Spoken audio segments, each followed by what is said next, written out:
The following is presented by the Cheeky Basterds.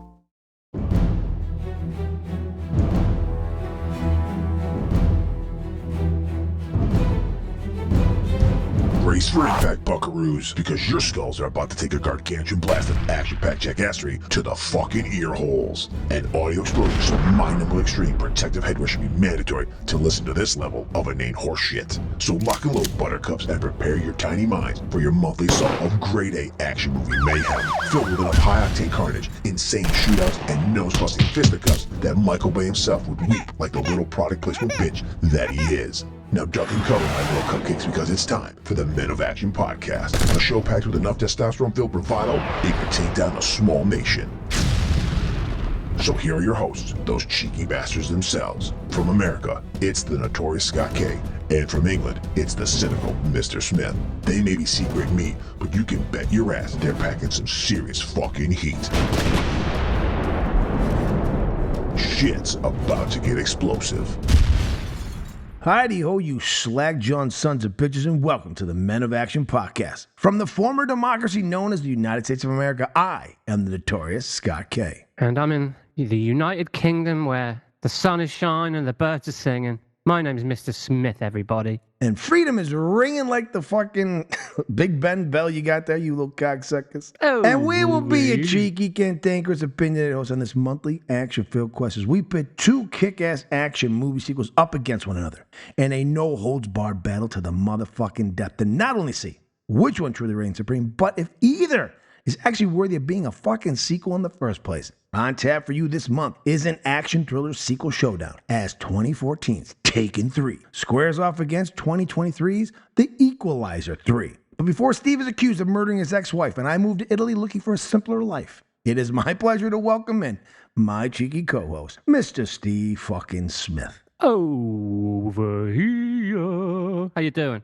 Good. Mr. Smith, we have ourselves a couple of geezers who have a certain set of skills which allow them to walk briskly, kick ass, and take some fucking naps. There's a reason these former CIA operatives have reached middle age, and it's clearly because of the fucking naps. Yes, we have reached two gentlemen who are in the twilights of their career, finishing out their action movies, and in one, we can see that someone needs a little more oiling in the joints. Possibly, and man. one said, you know what, our guy is getting a little bit older. We'll make some of this action a little less hand-to-hand and a little more cooler. I won't let you know which one is which just yet, but my friend, Mr. Smith, knows exactly what I'm talking about. I know what you're talking about. When we chose these, I'll be honest, I hadn't seen Taken 3 before. I've seen 1 and 2. And we'll get into when I saw Equalizer 3 because there's actually a story behind it. But so I was actually looking forward to watching these two back-to-back. I think this is one of our better pairings as far as the two movies being very similar. In the vein of what their characters are doing. The execution is definitely different for both. Yeah.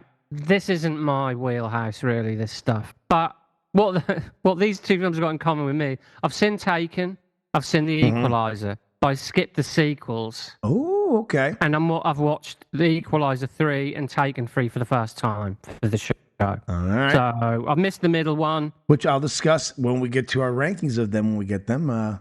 Well, yeah, this which is going to one be an goes issue. where? This It's is all going right. to be an issue, yeah. It's all right. You know, you didn't properly prep. I don't know if he's really a Man of Action anymore, ladies Well, and no, I gentlemen. mean, that wasn't really in the brief, was it, to watch part 2?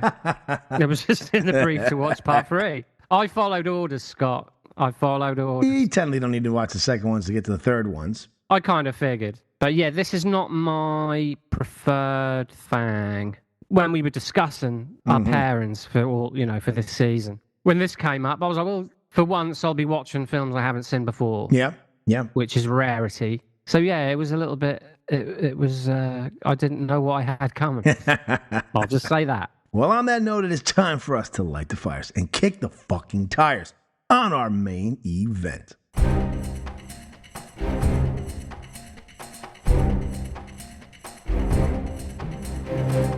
And now the moment you've all been waiting for, our action thriller sequel showdown main event. In the red corner is the 2014 action thriller Taken 3. And in the blue corner is the 2023 action thriller The Equalizer 3. So get ready for a no-holds-barred head-to-head collision of two action thriller sequel stalwarts. Two movies enter, only one movie leaves. It's time for the Men of Action movie face-off. Let's get ready to rumble!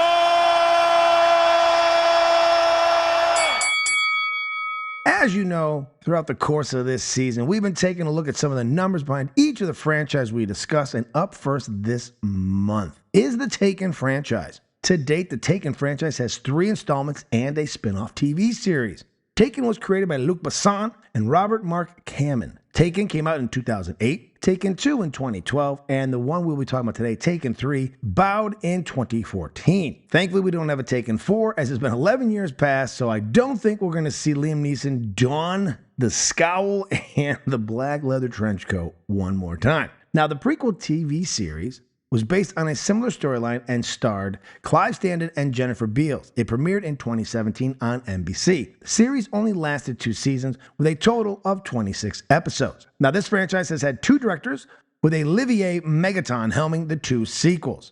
The 3 Taken films to date have been made on a total budget of $118 million, with a worldwide box office of $929.4 million. Taken 2 is the highest grossing film of the franchise so far, with $376.1 million at the box office, while Taken holds the highest IMDb rating with a 7.7. Up next is the Equalizer franchise. To date, the Equalizer franchise has 3 installments and 2 TV series. The Equalizer was created by Michael Sloan and Richard Lindheim. The Equalizer came out in 2014 as Taken was taking its bow. The Equalizer 2 dawned in 2018, and our final one here, The Equalizer 3, came out in 2023. The Equalizer was originally an American TV series on CBS that ran from 1985 until 1989, with Edward Woodward playing the titular character of Robert McCall. In 2021, CBS, in all its infinite wisdom, rebooted the series, with Queen Latifah playing the lead as Robin McCall. As of this recording, somehow the series is in its 5th season, and it's pretty limp dick. It is nothing like the movies, so if you want to check it out, go for it, but you're not missing out if you don't. Now, in 2010, it was reported that Russell Crowe wanted to star in the movie adaptation as Robert McCall, to be directed by Paul Haggis. However, in 2011, it was announced that Denzel Washington would play the role of Robert McCall, and the film would be directed by Antoine Fuqua. In August of 2023, Fuqua stated there have been discussions to develop a prequel movie detailing the origins of Robert. The filmmaker stated that using de-aging technology to make Washington appear younger is an option, while he would also consider casting Denzel's son John David Washington or Michael B. Jordan in the role. Later that month, Antoine stated that The Equalizer 3 was talked about internally as the final film of the franchise. However, he would be interested in returning as director for a future installment if Denzel was also interested in returning to the role. Lo and behold, in November of 2024, a little over a year later, Denzel announced they were making The Equalizer 4 and The Equalizer 5. We'll see how those turn out. This franchise has had a singular director in Antoine Fuqua, which may or may not be one of the reasons of how this film has done well or not. The 3 Equalizer movies to date have been made on a total budget of $222 million, with a worldwide box office of $573.8 million. Now, the most interesting fact is each of these 3 films have made at least $190 million. They've made 190, 191, and like 192. Like, it's literally, they make the exact same amount. Wow. I don't know of another franchise that is that steady where like each movie debuts and they can make almost the same amount. That's pretty impressive. That's pretty insane. Yeah. Now, The Equalizer is the highest grossing film of the franchise with $192.3 million box office return and holds the highest IMDb rating with a 7.3. So up first for us today, in the red corner, from 2014, it's a man with a certain set of skills. It's Taken 3. It's time for the tale of the tape. Taken 3 was released in 2014, written by Luc Besson and Robert Mark Kamen, and directed by Olivier Megaton, starring Liam Neeson, Forrest Whitaker, Famke Johnson, Maggie Grace, Doug Ray Scott, Sam Spruell, Don Harvey, Leland Orser, John Grease, David Warshawski, and Andrew Howard. Made on a budget of $48 million and grossing $326.4 million at the box office. It holds a 6 rating on IMDb with a 13 critics and 43 audience score on Rotten Tomatoes. On Letterboxd, Steve gives us 1 star, while Scott gives us 1.5 stars. Accused of a ruthless murder he never committed or witnessed, Brian Mills goes on the run and brings out his particular set of skills to find the true killer and clear his name in 20th Century Fox's Taken 3. Hey, Lenny, good to see you. you too. Kim's doing okay? Yeah, seems like the usual, Kim.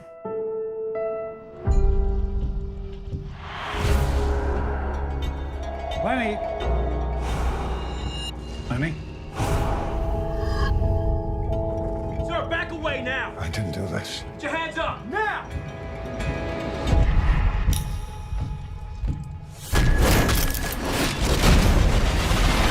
Wanted for murder. Suspect's name, Brian Mills. 21, he joins the Army. At 23, he joins the Special Forces. He's a trained sniper. An explosives expert. No service record, no discharge record, nothing. This guy right here, he knows how to disappear. Listen carefully, Kim. Something terrible's happened to your mom. Dad, what's going on? Don't trust anyone. Fall down your hands. There are things I've done in my life, and I was always ready to face the consequences to protect my family. What do you know? What I know is soon everyone you love will be dead.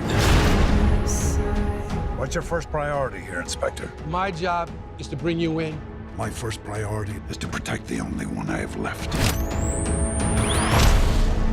What are you going to do? I'm going to finish this. If you go down this road, the LAPD, the FBI, the CIA, they're all gonna come for you. They'll find you, and they'll stop you.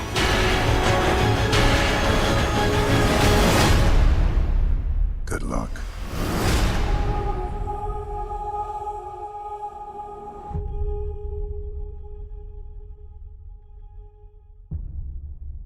Ladies and gentlemen, that sly son of a bitch from the UK is going to give you the lowdown on fellow UK member Liam Neeson and his certain set of skills, one of them not being able to hide his accent. We take it away, Mr. Smith. So here we go. Taken 3 from 2014, directed by the amazingly named, I think it needs to be said, the amazingly named Olivier Megaton. Megaton. Sounds like a fucking transformer. Sounds like Michael Bay's handing that series. Should have handed the series over to him. Yeah. You, sir, are a horseshit artist. Yeah, so here we go anyway. So Taken 3 was written by Luc Besson and Robert Mark Kamen. Now check this out. Kamen's writing credits include Karate Kid 1, 2, and 3, Gladiator. He wrote Gladiator, Lethal Weapon 3, The Fifth Element, the Transporter trilogy, and the previous 2 Taken movies. Kamen also did uncredited rewrites on Under Siege, The Fugitive, The Devil's Own, and The Devil's Advocate. In September of 2012, Liam Neeson was reported as saying there would be no third Taken movie. In February 2013, he continued with his position saying, I don't think there'll be a Taken 3. She can't get taken again. That's just bad parenting. His mind was changed when he was offered a whopping $20 million to return as retired CIA badass Brian Mills. This was nearly half the film's budget and also the highest salary of his career. I'm not going to say it shows, but it may show. Well, I wouldn't know what you mean. Liam Neeson did all of his own fight sequences for the film, and it shows. More on that later. Taken 3 was shot as an R-rated film, but edited down to a PG-13 for its theatrical release. More on that later. The character of Stuart St. John was previously played by character actor extraordinaire Xander Berkeley in the first Taken film. Berkeley was not available, and I think we know what that means, to reprise the role, so Doug Ray Scott, who you'll remember as the villain for Mission Impossible 2, plays St. John. The best Mission Impossible. Well, I don't know about that. And when St. John is telling Mills about the film's villain, Oleg Malenkov, he states Malenkov was in the Russian army when they invaded Afghanistan. Sam Spruill, who plays Malenkov, was in reality almost 3 years old when that occurred. He was born in January 1977, and the invasion of Afghanistan occurred in December 1979. Speaking of Sam Spruill, who plays the film's main psycho villain, if he looks familiar, that's because he played the even more unhinged killer in the latest series of the incredible Fargo series. Brilliant in that. And has the same scary haircut in both, funnily enough. Yes.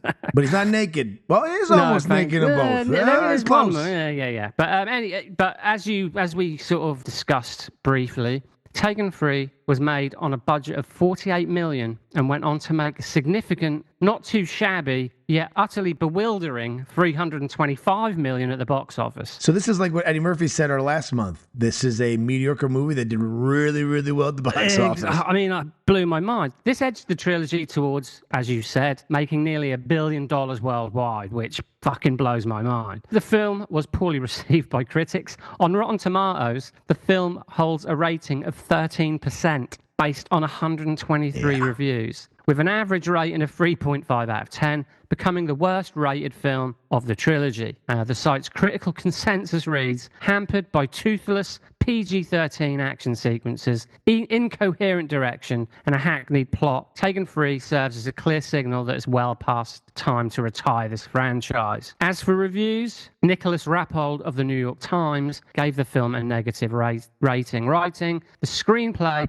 by Luc Besson and Robert Mark Kamen sags under head-clutchingly banal dramatic scenes. Only Liam Neeson's appeal somehow survives unscathed, perhaps the most impressive stunt of all. Maggie Lee of Variety also gave the film a negative review, saying the third and presumably final installment of the Liam Neeson action franchise is a mind-numbing crash bang misfire. Peter Travers of Rolling Stone gave the film 0 stars, but he said, be warned, sequel fanboys, this thing sucks. At 62, Neeson still has a glare that means badass. Nothing else makes a damn lick of sense. The only thing getting taken is the audience.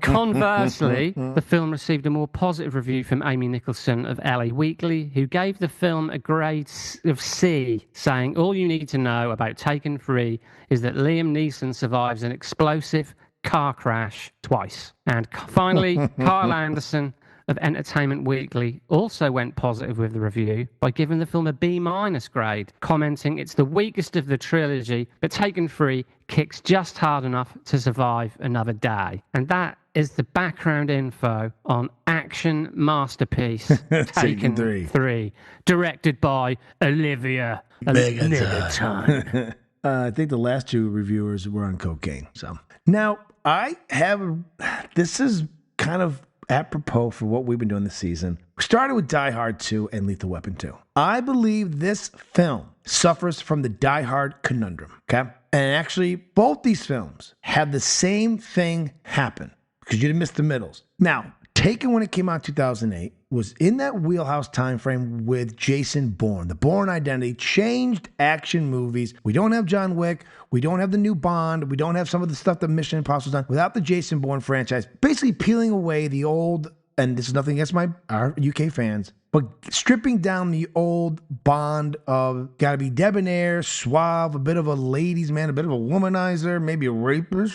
And every once in a while, you shoot some guy and you have some cool names. This moved into more of the aggressive, almost like more realistic, these kind of people are getting their hands dirty, and this is a dangerous job that they're in. So when Taken came out, and Liam Neeson has said he thinks it's corny, but it's just like the yippee-ki-yay motherfucker. The phone call that starts the whole reason I went to see the first movie. I'm a man with a certain set of skills. I will find you. And you're like, that's badass. Liam Neeson thought it was corny, but that's the most memorable. It's the most memorable thing about it. So Taken was really, really a decent film. It did something different, right? Now this guy's gonna go find his daughter. What if you accidentally abduct the wrong guy's daughter? Number one's a smash hit, and it's really well received. And people are like, that's a really good action movie. Probably didn't need a sequel, just like we said Die Hard did it, but they made a lot of money. So they're like, fuck, you know Hollywood. And they're like, hey, money's more important than substance. But number two wasn't bad. They go on holiday somewhere. It's kind of the similar vein. And this time the family gets abducted. His wife and daughter get abducted. So he's got to get them,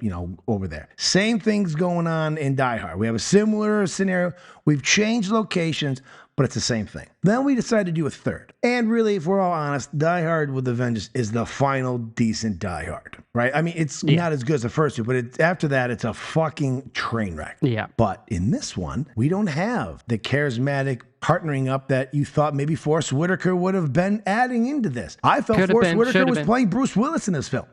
From our days of Driving Bruce. He's sitting in a car and in a restaurant a lot. He's not doing a whole lot of action, not a lot of police work. He always seems to be off by himself thinking, doing police work. We're going to get that in a second. But this falls on itself because it did not know what to do with the throwing. So it was smart. It shifted away from what it's known to do, but you can't call it Taken when no one is taken. The only thing taken is that lady's life, is his wife's life in this. And the rest of this plot is pointless. It's absolutely asinine and pointless. And that's the dire conundrum. When we talk about the next movie, I'll go through it again and we'll discuss how maybe that handled it better by changing its third and getting away from the direction that the first two did. First two movies are taken. The first one's great. Second one is not bad. You feel comfortable with it, just like we did with Die Hard 2. Plays in the exact same arena as the original. This absolutely, it makes no sense at all. I mean, about a third of the way through the movie, the police know this man did not kill his wife, and they still only track him down. Well, there was a moment back. when they saw the van. Well, we'll even get into if you want to get into the whole story, but the story is basically we open up with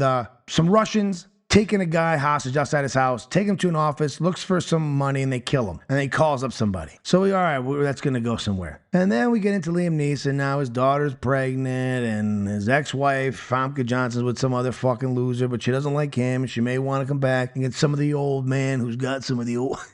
He's a man with a certain set of skills, and crushing veg is one of them. So she wants to get back with him, possibly. It's a whole convoluted thing. And the next thing you know, she's dead in his fucking apartment. He goes to get bagels, he comes back, and she's dead. Now, listen, maybe because it's the LAPD, so, all right, not too far-fetched. They fuck up a lot of investigations. Just to the O.J. Simpson case and some others. But she's dead. She's been killed prior. There's no blood actually in the sheets. She's already been pre-killed. It's like everything. Steve and I could have solved this case in 3 seconds. But we go on this whole big runaround, and this is the Robert De Niro in The Irishman moment for Liam Neeson. Is we have a foot chase. We should not have a foot chase.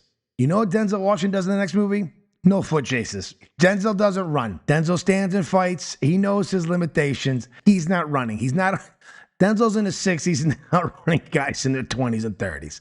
All right.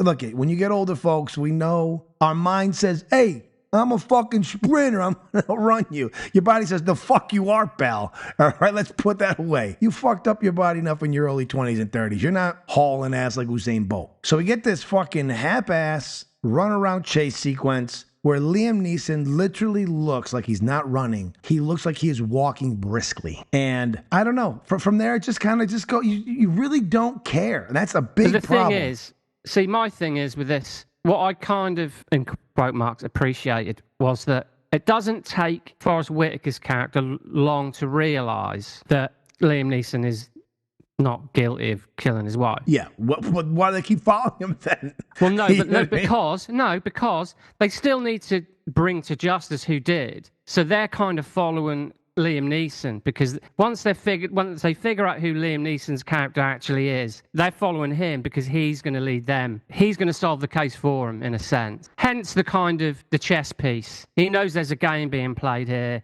and he's basically, we're no match for Liam Neeson's badass CIA guy. I'm not sure this geriatric guy running at a brisk pace. I mean, all that side. He knows he's no match for Liam Neeson. He knows Liam Neeson has to operate outside the law. So he hasn't got the restrictions they've got. So his attitude is basically, well, if we follow Neeson, that is going to lead us to the killer of his wife, who they all think, of course, is the Russian. Well, kind of is. But, I mean, little does everybody know, or we know pretty much straight away, that the husband... If you've watched Doug Ray Scott enough, it's like we talked about last month. He's usually a bad guy. You go, he's the bad guy. You know, I think the wife wants to get back together with Liam because she just watched Mission Impossible 2, probably. She did. She realized. So, A, he's nuts. B, it's a terrible movie. I want out of this marriage.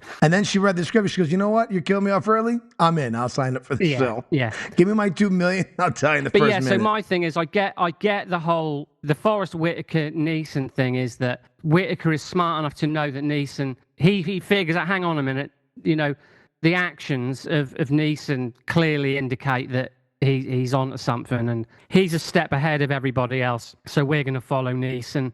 As long as we can keep tabs on Neeson, he is going to lead us to where we need to be. Of course, I'm making sense of something that he's given us a lot more credit than I think the film gets, but I appreciate it. I appreciate you being the voice of reason. What's happening. It is what's happening. But it's a lot of bumbling because, I mean, the execution of how they're supposed to show us this is poor. With the fact that we've got two guys show up, so Liam Neeson, of course, there's always this, last second, I'm going to just defeat him kind of bullshit. He downloads this GPS thing. He gets to a place where the wife went the night before, and the other cops are bumbling around trying to figure this out. I mean, they have two cars to download, but somehow they're right on his trail. They're literally 2 minutes behind him. Get the fuck out of here. So they show up at this gas station. Liam Neeson's looking at this stuff, and they're there to actually corroborate what's happening on the GPS and to probably look at the security camera to see what happened. They see Liam Neeson look at the security camera, and they arrest him, and they don't look at it until much later in the film. So already you're like, okay. And then it's like, he's like, oh, but he's got arrested on purpose. But no, he didn't. Liam Neeson didn't know they were going to come and capture him that quickly. And then we get this weird car chase that... One of many. Well, here's the problem. This is what happens when you cut off your nose to spite your face. Taken 1 and 2 make lots of money. The reason they make lots of money, they're rated R. We have violence. As we'll talk about in Equalizer, they did not pull back on the violence. They didn't want to go PG-13. This is an R-rated movie. Should have been an R-rated movie. So when you pull back on what makes the franchise what it is, and you now have to change things in your script that you probably would have done differently so that we can get 13-year-old kids in America to come over here because, in America, we love us some violence. There's no titties or ass, but there's violence. Get in there, kids.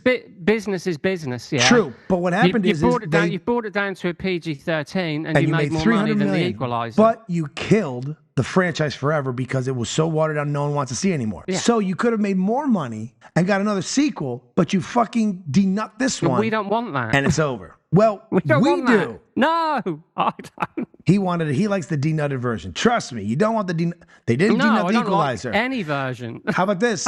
The Equalizer made $190 million again, and it's got 4 and 5 coming out. So it's going to keep going. 4 and 5. I didn't say you did, but they were smart enough to keep it what it is, keep its fan base, keep true to what it is, and look at what they did with fucking Die Hard. They kill that too. These suits don't know what the fuck they're doing. Well, no, that's... We've had this discussion. Just sit there, count your money, bang your hookers, and let the fucking creatives do what they do. Get the fuck out of the way. So the suits kill Taken 3. They kill it. And because we have to have this watered down PG-13, the violence is somewhat corny. It's a lot of 1980s bullets just firing. I mean, in that final shootout between the Russian guy and him, they're shooting at each other from 3 feet away. No one's hitting anything. The bullets only matter when they need to matter. And it was like 1980s action again. This had no teeth. There's no memorable, I can't remember a memorable scene that I was like, oh, that was a good kill. That was awesome. It was just, as you would say, bog standard. It really was boring and pointless. And Liam Neeson looked like he needed Ben Gay on all his joints. He looked tired and sore. And I get it, he's 62. He shouldn't be jumping fences and jumping in water and running through the LA River. I agree. Although my memory of the first Taken is pretty vague, it was pretty hardcore. It was pretty Yeah, because there was a lot more guns. There was a lot more like him, tracking people down, murdering people. Very cool kills. Stuff. But it was up close and personal. He wasn't running. Plus, it was also 6 years earlier, so he was at least 56. I don't know if that matters. Look, I think what I'm really saying is, I agree with you that you've taken all of the good shit out of Taken 3, but I get a feeling that they knew the movie was pretty shitty, so they needed to get more bums on seats, so they took the violence out. I guess. Well, no, I mean that makes sense, but I'm not. But the film suffers, but obviously the film suffers because of it. But I think they were sat on a stinker, and they were like, well, this isn't a good enough film for the adults, so we're going to need to bring that down a level so the rating can be low, so we can get more asses on seats. But it wasn't even an exciting film for the kids. That doesn't. Well, no, I mean that doesn't help. I don't know. I mean, the violence is so mundane. Like him escaping that car really flip over explosion. That is fucking weak. That's weak by even 80s horror standards. But that's what you do, isn't it? You think, right, okay, we can't have him cutting people's fingers off and breaking necks, so we'll just blow some cars up. That is what you end up with this stuff. They always do that. They don't get more progressively violent unless the films are decent enough. Yeah. I think what happens is, look, we're operating on we're out of ideas Neeson's right. You can't just keep taking someone. Yeah. So they've tried to do something different, but that's It not fails. enough. Yeah. It fails absolutely. And You know, couldn't he have just been like we've had this conversation, like why Axel Foley was in Beverly Hills. We were like, couldn't he just gone on vacation? Couldn't he just been hired Well, no, to we've get done someone that. who's been taken? but they've done that. Do you know what I mean? Well, In because he part goes and two. saves his family, and he saves his daughter, and he saves his wife. So this is it. And daughter will not. They But I'm saying kidnap someone his daughter else's, and- They someone kidnap else's his daughter family. in the first one. They kidnap his family in the second one. The third one, you've got nowhere to go. Neeson is But right. what if he got hired by someone to save someone that someone he doesn't know? They're like, hey, I know what you've done. Can you, my family? Yeah, well, help?" maybe. And then he goes, does that? Maybe. At least then we would have been like, all right, he's doing his thing. I'm not saying you couldn't have got a better film out of it. But what I'm saying is, I'm talking about the film we've got. You know, we're all they could have done this, they could have done that. They had a pretty lame duck of a movie, and they said, right, if we take the violence out, at least we can fucking get more people to sit down and watch it. And of course, for the fans of the first two, who are probably going to be like, well, where's all the great, you know, at the end of Taken, I mean, even if you don't like Taken, right, by the end, when he's on that boat and he's fucking Muller and every cunt in sight, you're like, well, at least you've got a payoff, yeah? Yeah. You know, I mean, films like John Wick are all payoff, and that's why they suffer in a sense sometimes, where you're like, okay, you just get fatigued by the relentlessness of it. Because there's no story anymore. It's just we're going to murder everybody. That's not important. It's video game levels at that point. I mean, but Taken 3 is basically Liam Neeson's character in a different movie, really. It's like you said about Rambo 5. It's almost as if this wasn't a movie about Taken. It's just they put the guy in it again. They made it a Taken movie. And, you know, when he's got his kind of,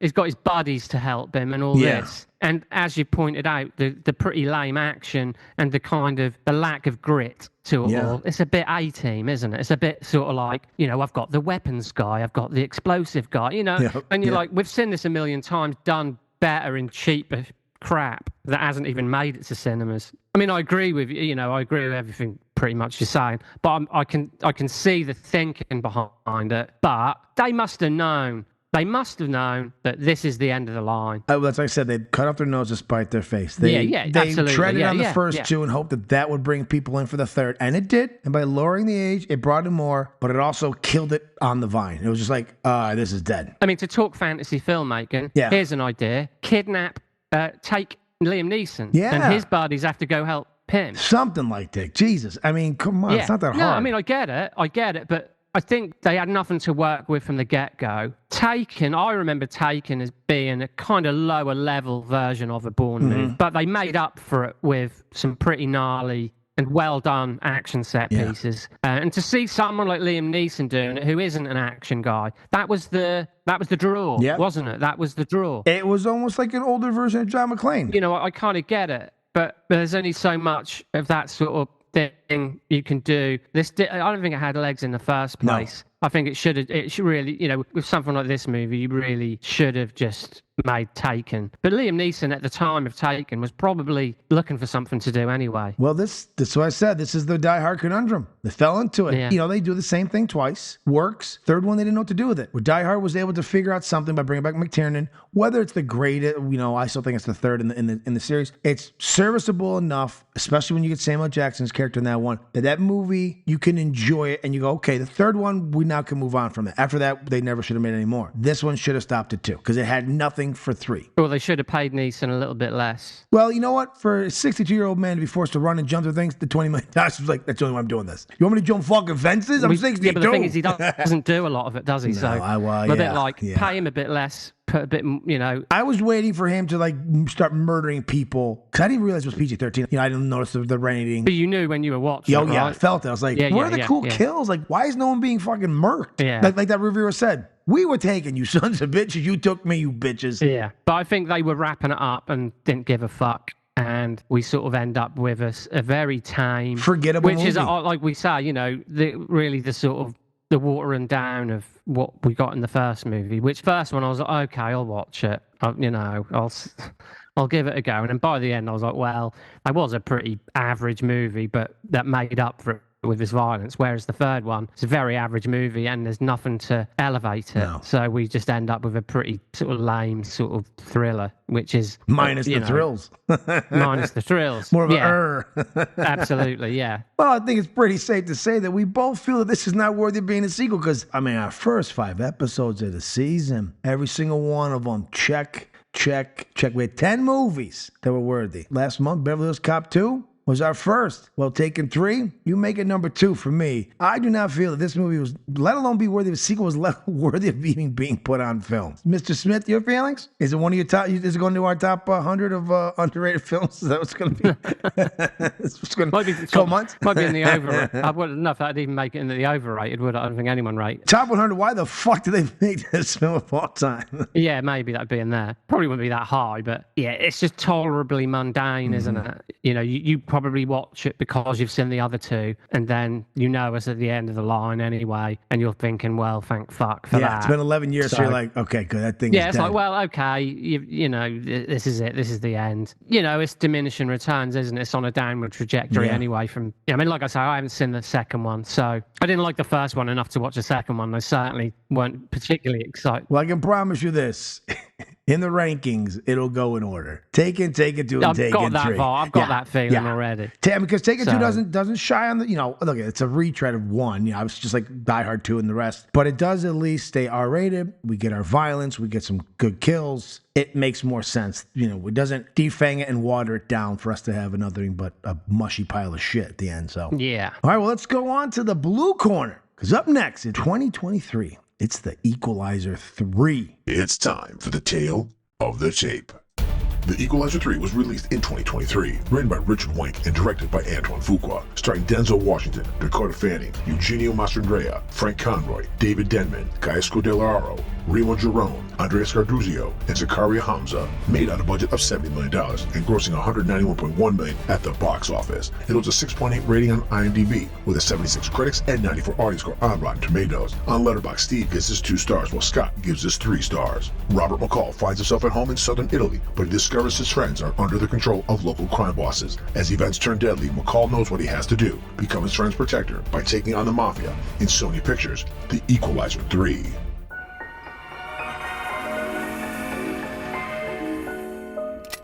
Penso che un sogno così non ritorni mai più.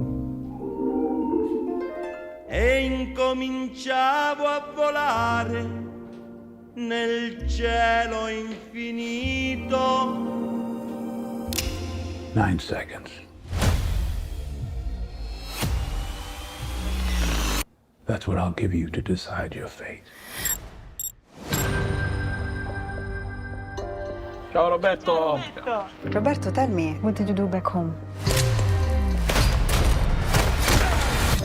Government work.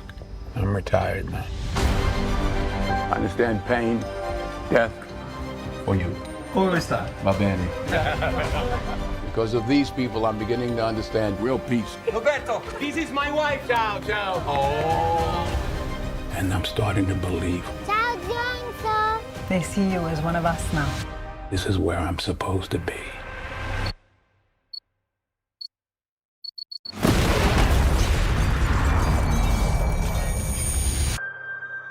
What happens here happens in many towns. The mafia. They're like cancer. No cure. Who said you could come here? You should stay out of other people's business. Whatever it is you and your friends do it somewhere else. You warning me? I'm preparing you. Is that a Timex? No, it's a boot. That's the median nerve that I'm compressing.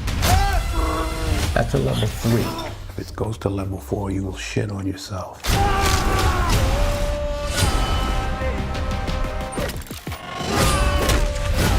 You seem like a man who understands violence. I like this place. You can't take that from me. I can take anything I want.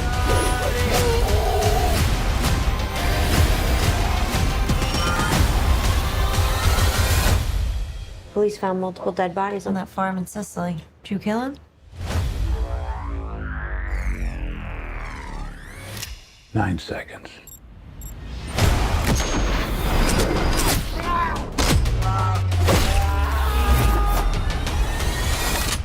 Do I look like a killer?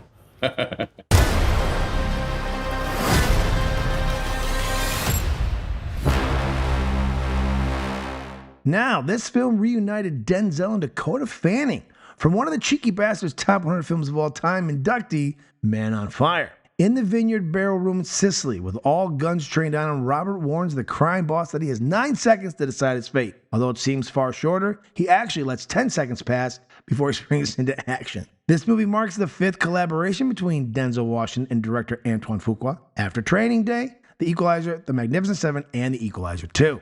In every Equalizer movie, the final climactic face-off scene has always been set in a highly precipitous environment. The first movie had the fire sprinklers raining down on them. The second part had a hurricane, and the third had a rainstorm in the evening.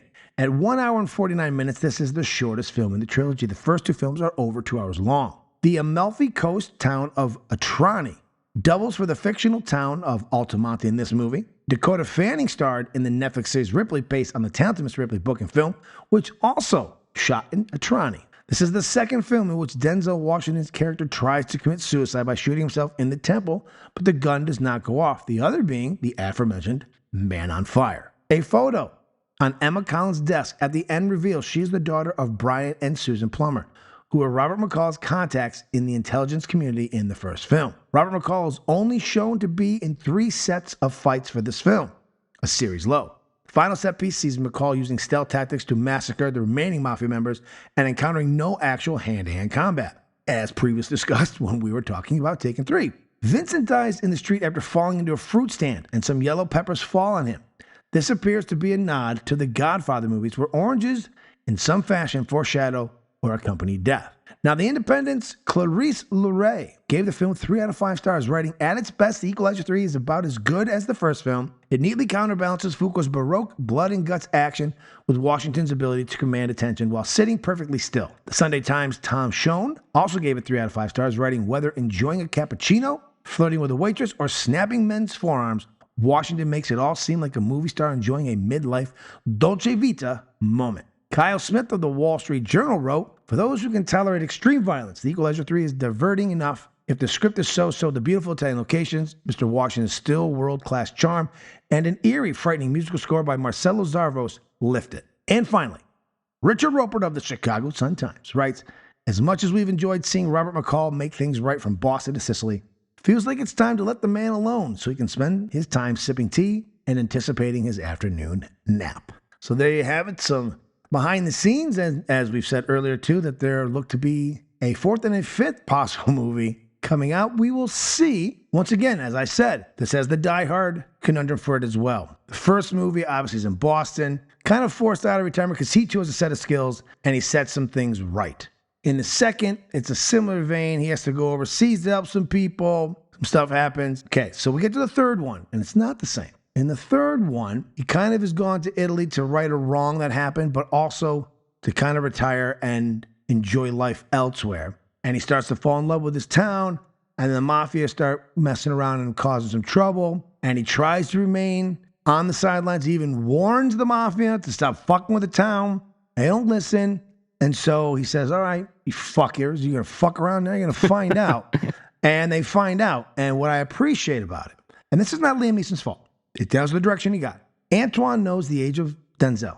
We get brutal violence. Denzel does it without having to do a lot of hand-to-hand combat. He uses a lot of weapons, which makes more sense. Why would a 60-something-year-old man try to get into a hand-to-hand fight with a 30-year-old? You're going to get your ass whooped. I don't care how strong you are or how good of a fighter you are. You just don't have the same quick twitch fibers in your body that you do when you're 20 and 30. So you use your mind. You're smarter. You fucking use your weapons that you're good at, and you fuck some people up. But that's how you do it. I love about this film is the way it starts. We start with an aftermath, which is always a great way to set up tension and not knowing what's happened. There's dead bodies everywhere. And yet, Denzel seems to have been captured somehow sitting in a chair. So we're kind of like, how the fuck did this happen? And look, he has this thing. For the Equalizer, it's always about this time. He gives you a certain amount of time, which is, look, movies have gimmicks. Taken was, I'm a man with a certain set of skills. Movies have gimmicks, and it's what makes them fun, especially if you enjoy the character. Yeah. And if they're pulled off properly. Because like when Denzel says, you have like 15 seconds of this, and you're like, okay, what's going to happen? And when it happens and it's choreographed properly, you're kind of like, that was fucking awesome. So when he tells him he's got 9 seconds,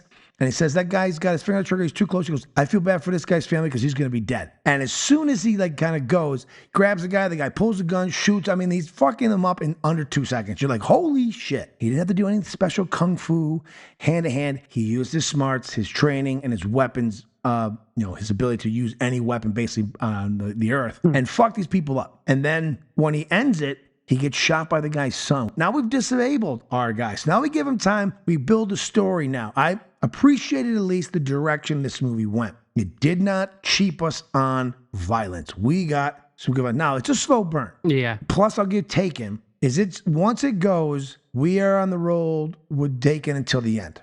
Fine, that's good. I mean, with a movie that's not going to do a whole lot, let's get through it faster. Yeah. However, I'm a fan of movies that can slow burn as long as there are payoffs in between with it. And I felt, and this is my opinion, at least the sequences we got, they paid off. So there's a moment where there's this little fucking Guido Sarducci son of a bitch, right? This guy whose brother's a big-time shot. This guy's fucking, he's like the little meatballs, right? He's not even the fucking big sausage. He's the little meatballs on the plate, right? And he wants to think he's a big badass, and he causes some trouble. I love that Denzel wants to make some shit. So Denzel's use a little pain compliance. But Denzel's character, and this is some smart writing, knows that what has just transpired in this restaurant, he now needs to end it immediately. Like, once he leaves the restaurant, he now has to go and kill them. Because he knows, I can't let them go get more guys. I can't let the stew. I've got to end this now. And you don't see it coming at first because, normally our action tropes are, this little payoff at the end. There'll be the showdown at the end. We're not killing the guy's brother early. And what we do. Oh, yeah. Pretty nasty. Smart writing, right? First guy's killed. Like, the guy goes to the van, takes him a while. All of a sudden, the van plows into a guy, into a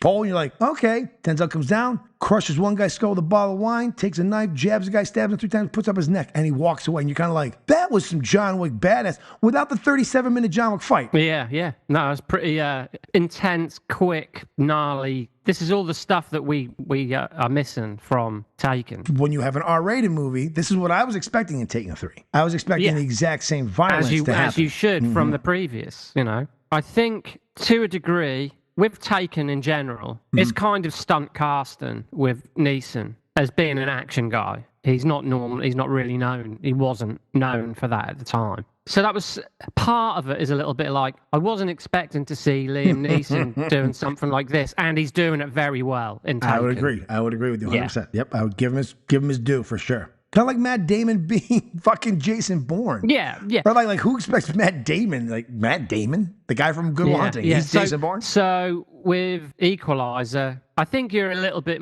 more comfortable with the idea of Denzel being a badass. Because he is a badass. He is a formidable actor on screen. Few actors can hold the presence. I mean, he could be in a fucking Muppet movie. Well, this is it. He's in the Equalizer and he's Malcolm X as well. He can... Exactly. And when he says he's going to do something, you fucking believe it. And the smart is they don't do Jason Bourne stuff with him. They know his limitations. Like I said, he only has to do hand-to-hand with one guy, but he should be a master of what he does. This kid is a punk who thinks he knows what he's doing. This guy's a fucking seasoned pro. Guy goes to stab him, he bends his arm up, he stabs him 3 times with himself, moves his arm again, puts the knife into his own neck. That is what someone who is trained would be able to do to some fucking Guido Sarducci cocksucker who thinks he's fucking something, right? And then makes him bleed his marinara over his fine shirt. That's what we should expect. We don't need Liam Neeson or anyone of the older age to be throwing fisticuffs with guys who are just going to be too fast for them. If you know this skill, the skill should be on display. And that is what we had Neeson in the first movie,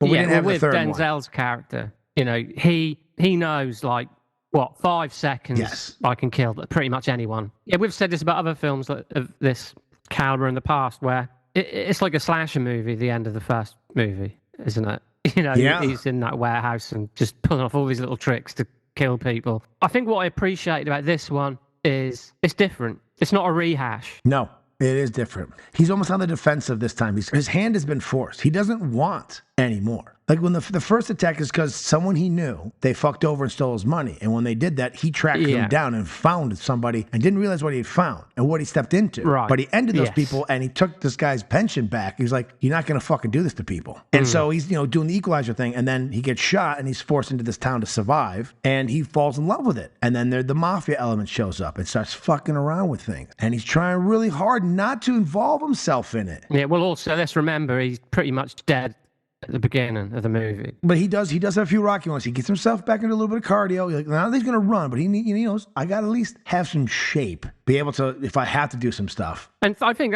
I'm sort of thankful they took their time with that. It's not like he got shot, 10 minutes later he's jumping over fences. Well, we also have to believe as the audience that he's falling in love with this town. And they do a great job of showing the beauty of it and us being like, I'd fall in love with it too. And that's another thing, he's a fish out of water as well, so you've got that element. He's the only black man in the town, so everyone's going to know who he is. So, there's two choices. He either becomes part of the community or he doesn't, and then the community, will be like, yeah, this guy's it. And I love that we get that really sexy Italian waitress, but I'm glad that they didn't have like a relationship. There was a little flirtiness, but there wasn't like suddenly he's falling in love with her, she gets taken. I'm so glad because most movies, that's what we were leaned on. That's the thing. That's where he has to find the equalizer. Like, oh, well, I like this broad, I'm banging this broad, and then they take this broad. It's like, no, I got to kill everybody. I'm glad we didn't have that. That was more of I'm going to protect this community. I've fallen in love here. They've protected me. I'm going to now use my skills to protect them. Yeah, because as you say, he falls in love with the place and he's like, well, I can't live here and settle here with these fucking goonbars threatening everyone else. Yeah, can't sit and pretend. So he's like all these movies, they're all westerns. He's the stranger in town and he cleans the place up so he can settle there. Yeah. This is ultimately the idea of it. And it does take us time. And Denzel's just one of those reliable, he's got the presence and he really sells this stuff well. He's the strong silent type to an extent. He's the Clint Eastwood. And his little things he does, like when he's folding his nap, there's just these little things he adds to the character that for whatever reason, it just makes him not only just feel lived in, but it makes him almost a little more terrifying. Like even though just little simple things of folding the napkin, you go, this guy's meticulous. So you kind of go, not only is he good at setting his table ready to eat, he will cut you in 3 seconds and you'll be dead before you even hit the floor kind of thing. Like you believe everything about what we're being sold because they also know, unfortunately what they did to Liam, they don't make him run around and do something that's not in his wheelhouse anymore as an actor. Like we don't have him de-aged and trying to beat up somebody like De Niro and you go, my God, that looks like a 300-year-old man trying to kick somebody. Like Jesus Christ.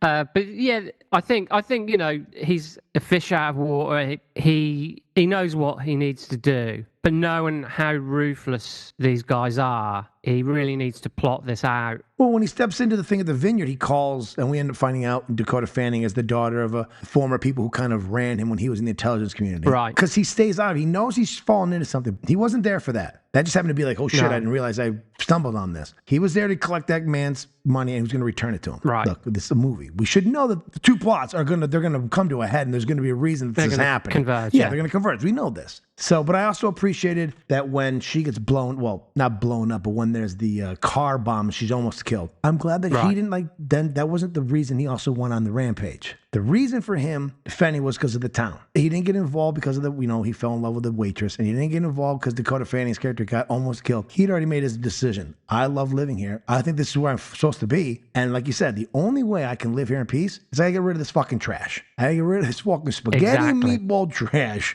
I'm fucking clean these cocksuckers up so that I can live here in peace and I don't have to do this anymore. I can just sit here at the cafe, enjoy my latte or whatever he's drinking and just enjoy the ends of my life and not deal with bullshit. I've done enough bullshit. I'm done. That's why when they say Equalizer 4 and 5, I don't know. We'll see. I guess we'll have to see because this really felt like a good way to just end this series as well. I don't think that's going to happen personally. I know they're talking about it, but I'm not sure. But then who knows? Who fucking knows? Well, the only way it can happen is, again, like I said, unfortunately, he falls in him and that lady are together and someone comes and fucks him, or there's repercussions for him breaking up this big, the mafia's not going to just let this slide. Yeah. So there is some threads that you could see, okay, he's now got, maybe well, you've got they killed that old man who helped him as well.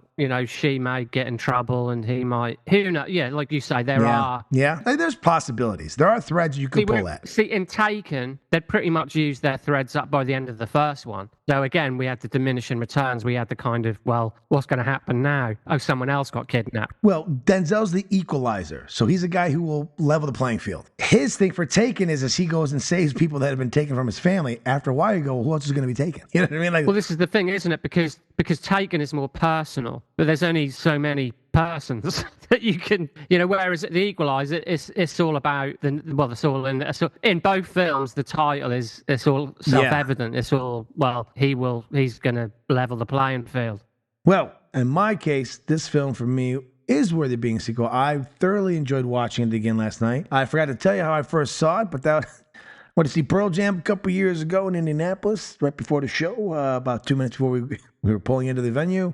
The drummer got COVID and they canceled the show. So my cousin and I, who'd gone that far to see them, went to see this movie in the theater because it was out at the same time, and I really enjoyed it then. But I kind of forgotten how it'd gone, because that's why I was watching it last night. I was like, remember a few things, and then so it's enjoyable to watch. Look, watching both, I always enjoy watching movies that even if I haven't seen it before, like we've said, you don't know what's good or bad until you've actually watched enough films to start going, all right, now I know what the junk is and the good stuff is. But for me, I think Equalizer 3 is very worthy of being a sequel. How say you, Mr. Smith? Yeah, I think it is, and I think you could, you could just keep going. That's when you know you're onto something. Well, clearly they're having the thought of doing it. They're having that thought process. I'd be surprised if there's a 4 and a 5, but I wouldn't be against it either. You'd be surprised, but you wouldn't be surprised. You'd be surprised if Denzel wants to keep doing it. That's what makes Taken 3 so disappointing. Is they're very simple. All you need to do is a bare bones plot where Liam Neeson is cracking bones throughout the movie, and you didn't even do that. As long as Antoine Fuqua and Denzel Washington, I think I'd give it a go. Now the rankings, believe it or not, I've got the Equalizer, Equalizer 3, and Equalizer 2. Equalizer 2 was decent. It was okay. It wasn't great. I thought the Equalizer 3 was a better movie. And actually, if you look at the IMDb ratings, so do the people who ranked them. So for me, this would be the number 2 in the franchise. It's hard if we're doing Star Wars, Empire Strikes Back jumps the original, but it's rare that the second film or the third film is, except for in the case of when we did the whole trilogy of the Planet of the Apes, where they go in reverse order. They just, yeah. For me, I still think the Equalizer and Taken are the two best of each of the franchises. This one was definitely worthy. Taken 3, no, was not. So at least we got 1 out of 2. Again, second month in a row. I don't know if it's not an omen. We were cruising 5 for 5 or 10 for 10, and now we got 2 in the Hall of Shame. And now it's time for us to sort through the debris and decide who the winner of this geriatric action thriller sequel showdown is. Let's go to the card. First up, we got Best Action Sequences. Best Action Sequences. Now, I would say that Taken 3 has more, but they are just so watered down and have absolutely no real stakes to them, and nothing really seems to happen. I think the Equalizer, in its 3 or 4 set pieces, the action is better. It's gruesome, it's brutal, some of it's quick and to the point. We don't fuck around with bullets not mattering. So for me, the Equalizer 3 had the better action sequences, in my opinion. Mr. Smith, your take. I think the brief action sequence at the beginning of Equalizer 3 is better than anything in Taken 3. Yeah, I think Taken 3, the action is very middle of the road. Yeah, and that's being polite. Yeah, it's just it's pedestrian. Even that weird liquor store shootout, like when the one guy is up flirting with the girl and then the other stuff's happening, he waits till his buddies are all dispatched to then go take him out, and then he's using the mirror and Liam Neeson's not using it. It was completely contradictory to what Liam Neeson's character is, which is he's got all these skills, and yet we got the bad guy using the mirrors in the joint to try to shoot him. Yeah, that's what he should have been doing. Exactly, that's exactly what should have happened. Yeah. So Equalizer 3 wins within the first fucking 2 minutes of the movie. It's over. And plus, there's more. So, there's no question that Equalizer 3 is the best action sequences. Best supporting characters. Now, for best supporting characters, it really does feel like this should go to Taken 3. There's a lot more people moving in and out. We've got Forrest Whitaker. Like some of the other movies we've seen, The Equalizer 3, yeah, there's some ancillary characters we get to know for a little bit here and there. And obviously, there's a few moments with Dakota Fanning. But it's really Denzel Washington's movie. We're watching Denzel the entire time. Everyone else just seems to be there to help move the plot along for him. We're in Taken 3. He has a team he's working with. He's got his daughter. There's the bad guys. There's a couple of bad guys. Like there's more moving parts with the police as well. So there's more supporting characters in Taken 3 than there is in The Equalizer, in my opinion. So I give this one to Taken 3. I would have to agree with you there. I mean, we all love Forrest Whitaker, anyway. Unfortunately, though, he doesn't get a lot to fucking do. No, but I get the relationship with him. I get what all the cops are interested in is catching Liam Neeson. But he's smart enough to think, in a sense, he's smarter than all of us. So we need to follow him. So I appreciate that about it. That's one of the very few things I appreciate about it. But there's another guy in it who I'm now looking up because I can never remember his name. Leyland Orser, who's one of his buddies. Yeah, he's the guy who wore he had the cod piece in 7. I like that guy. He was great in The Guest. He's good in The Guest as well. He's a great character. So I like actor. him as well. I think you're right because it's all Denzel in Equalizer 3. You haven't got a lot, but you have got more in Taken 3. So yeah, supporting cast is Taken 3. Funniest moments. This one's fucking tough. Funniest moments. I don't know.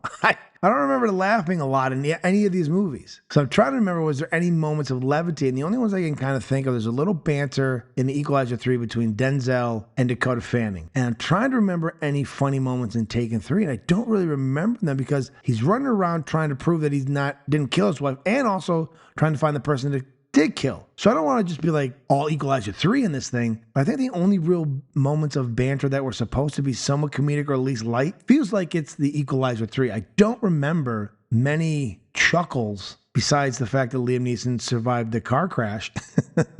And that wasn't an intentional moment for chuckling in Taken 3. So unless you can sway me to Taken 3, which I would no problem doing, I think I'm going to lean with The Equalizer 3 because I just remember the banter, a few moments of her busting his balls, when he makes it up the stairs, do you want me to call an ambulance? Like all these little things. There's a few little moments that there was meant to be levity and, they say things to him. Other than that, I mean, these movies aren't meant to be comedies, all right? These aren't comedies. There's not even dark comedies. These are just movies that people get fucking murdered in. What did you come up with? This is difficult, actually. I can't think of anything remotely humorous in Taken 3. There's not a lot in Equalizer 3. It's not a laugh right. And as we've already said, there's not a lot of character stuff going on in Equalizer 3. So it's difficult, but I think you're right. There is a certain levity to the relationship between Denzel and Dakota Fanning. I can't really think of a lot else to say. I think that's the only sort of possibility for anything humorous to have happened. And like you said, when she said, "Do you want me to call you an ambulance?" There's not a lot.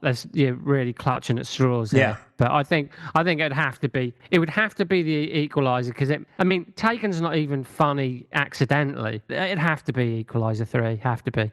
Most original plot.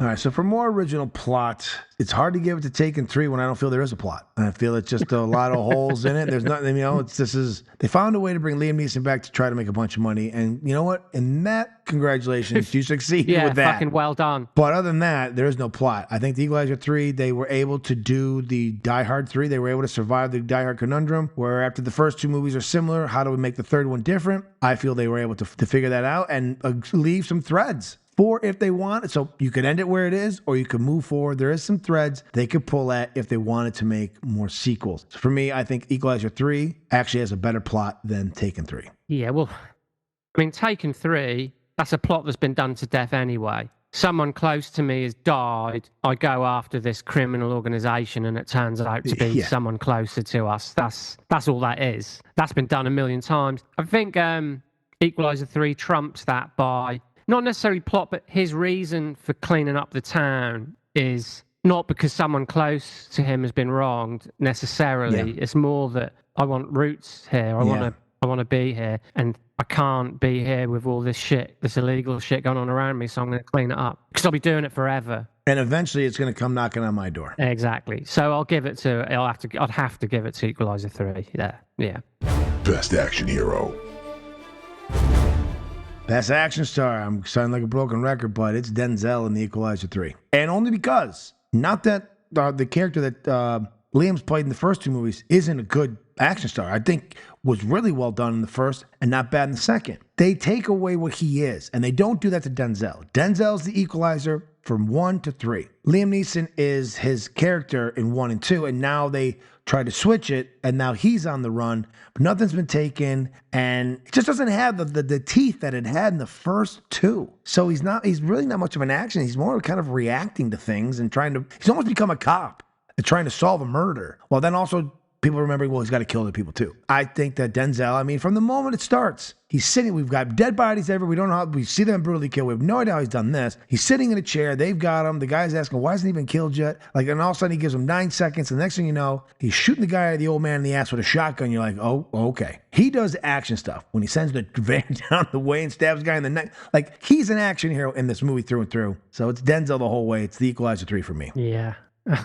I don't think Liam Neeson does much in Taken 3. I think he's doing an investigation in the third one. Yeah, because normally he's using a set of skills to track down people and kill them. That's not what he's doing. That's not very cinematic, downloading files and using flash drives. Yeah, and looking through surveillance footage. Yeah, that's okay if you're watching CSI Miami or whatever. I don't think either of them do as much as in previous films, but Denzel just he does enough, and when he does it, he means business, and he goes all out. So yeah, it'd have to be Denzel in Equalizer 3.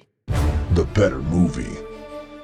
All right, well, I think we know this last one. The better movie is Taken. Absolutely. Just a big about face.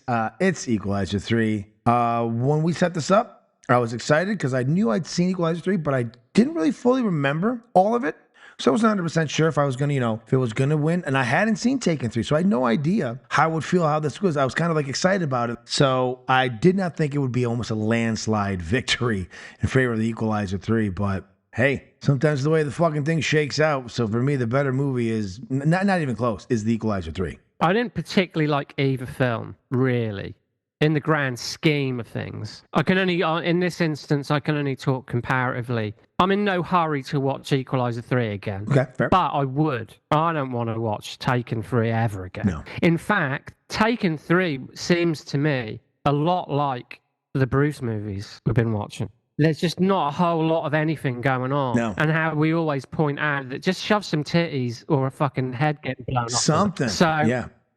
There's no question Equalizer 3 is the better movie. But what these two have got in common, I would much rather watch the first one and forget the rest. But out of the two, there's no question Equalizer 3 is just better all round. Better action, better violence, better character, better plot, better direction, better script, you name it. Mm-hmm. There's no question Equalizer 3 does everything better. Taken 3 is just not even fluff, because fluff can be entertaining. It can. You can watch a lot of these and be like, well, it was sort of silly and pointless and it didn't really amount to much, but this happened, that happened. Nothing really happens in Taken 3, so no, it's just not good enough. It's just not good enough. And Equalizer 3 is. Agreed. So, yeah, have to be Equalizer 3. And the winner is Steve scores the Showdown 5-1 in favor of the Equalizer 3, while Scott also scores at 5-1 in favor of the Equalizer 3. And the winner by unanimous decision is the Equalizer 3. So there you have it. Another sequel Showdown is in the fucking books. Now be sure to check out our socials in the coming days for our monthly gourmet and horseshit recommendations, along with our latest inductees into our top 100 underrated films of all time. So from the Cheeky Basterds here at the Men of Action, have yourselves a happy St. Paddy's Day, and we'll see you motherfuckers next month.